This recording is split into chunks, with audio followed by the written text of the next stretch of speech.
talaga at hindi bagay tingnan.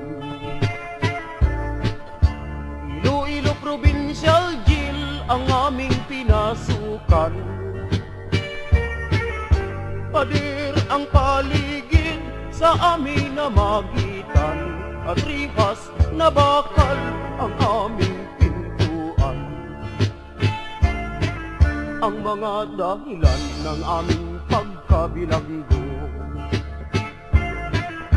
katulad din ang gawa ng ilang malayang tao. Merong hold-upper nagnakaw sa bangko, at meron ding smuggler laban sa gobyerno. Oras ng almusal, alas 7 ng umaga. Isang pandesal at salabat na isang tasa. Luhay tumutulo sa aming mga mata. Salabat na nirarasyon ni wala man ang lasa. Alas 11 ng umaga, kami pumipila. Patungo ng kitchen, walang laman ang sikmura. Kahit na ang kanin ay masyadong maitim, pagkat ang kitchen boy di marunong magsaing. Ang aming naging gulay langka na walang lasa. May kahalo pang kangkong, kunting asin man ay wala. Habang kumakain, tumutulo ang luha. Dadalang ang pagsubok pag iyong nakikita. Sabado at Linggo kami walang trabaho. Laging naghihintay sa tuwina ay bigo. Mabuti pa ang iba na merong asawa, merong tagapaghatid ng pagkain nila. Kaming walang dalaw ay nag-uumpukan.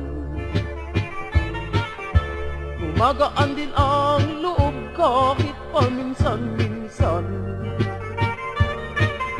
dahil sa sigarilyong bigay ng kaibigan. Ayos na rin ito aming paghahatian. Lunes ng umaga, araw ng aming bista. Sa provincial capital, doon ang aming punta.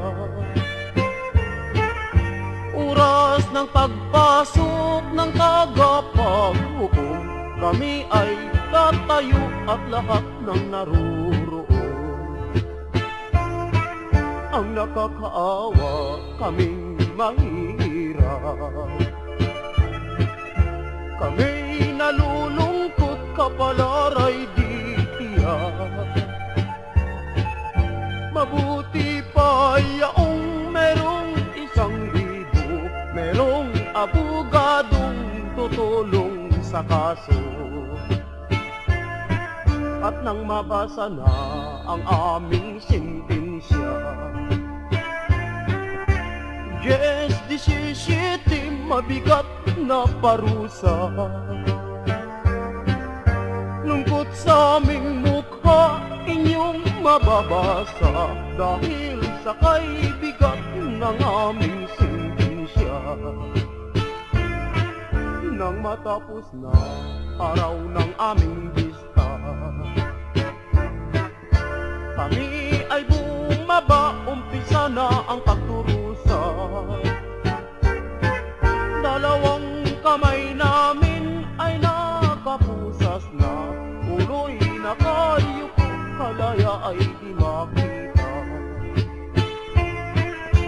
Habang naglalakad sa gitna ng kalsada,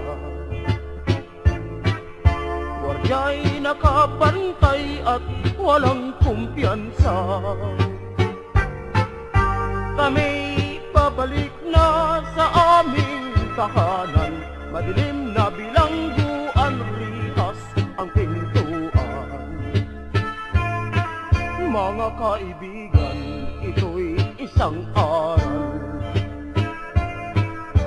Huwag kayong gumawa mortal na kasalanan. Nang di ka magsisigulo ay iwasan. Nang di matulad sa akin, naghirap sa piitan. Nang di matulad sa akin, naghirap sa piitan.